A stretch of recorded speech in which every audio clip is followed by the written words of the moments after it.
Vamos a comprobar nuestro teorema de la máxima transferencia de potencia, para lo cual, para la implementación de nuestro circuito, como podemos ver, es un circuito muy sencillo, para lo cual empezaremos agregando nuestro protoboard, nuestra placa de pruebas pequeña.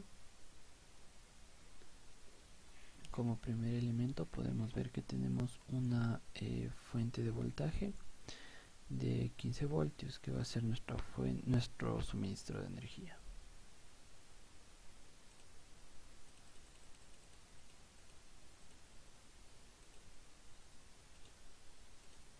Damos como referencia nuestro polo positivo y nuestro polo negativo y establecemos que va a ser una fuente de voltaje de 15 voltios. Como primer elemento vemos que tenemos una resistencia de 1,2 kiloohmios, para lo cual sacaremos de nuestro polo positivo un nodo y utilizaremos nuestra resistencia.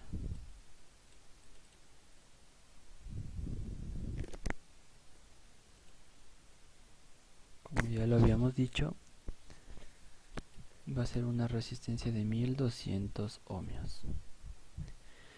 De nuestra resistencia de 1200 ohmios, evidenciamos que vamos a tener una resistencia que la denominaremos RL, que va a ser una resistencia variable.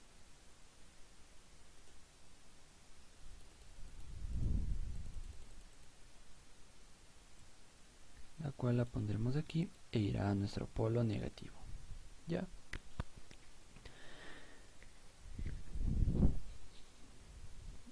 Esto estaría con la implementación de nuestro circuito. Nuestra primera resistencia, el primer valor para nuestra resistencia RL, que es nuestra resistencia variable, va a ser de 220. Iniciamos nuestra simulación y vemos que nuestro circuito funciona y que existe un flujo de corriente a través de nuestro circuito.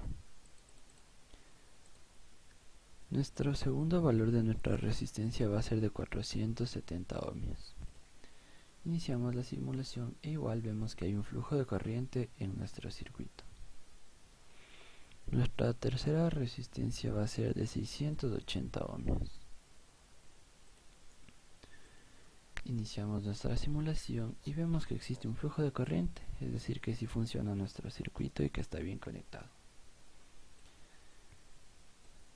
Nuestra cuarta resistencia va a ser de 820 ohmios. Igual evidenciamos que sí funciona nuestro circuito. Nuestra quinta resistencia va a ser de 1 kiloohmio. Vemos que sí existe un flujo de corriente. Nuestra próxima resistencia va a ser de 1500 ohmios. Vemos que existe una corriente a través de nuestro circuito. Nuestra siguiente resistencia será de 1800. Vemos que sí existe un flujo de corriente.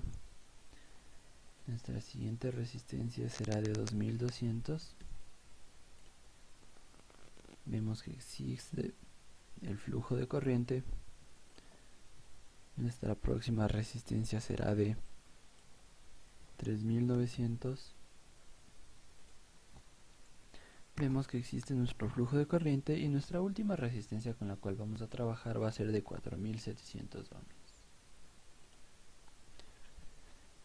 Como podemos evidenciar en todas nuestras corrientes existe un flujo de en todas nuestras resistencias existe un flujo de corriente, por lo cual comprobamos que nuestro circuito está bien conectado y que nuestro circuito a la final se cierra. Es un circuito muy simple, el cual consta de una fuente de voltaje y dos resistencias, una que va a mantenerse constante en todas nuestras mediciones y nuestra segunda resistencia que va a variar, lo cual, al ser un sistema muy simple, nos permitirá tomar mediciones rápidas en todas nuestras resistencias y comprobar nuestro teorema de la máxima transferencia de potencia, lo cual ya explicaremos en nuestro video del funcionamiento del circuito.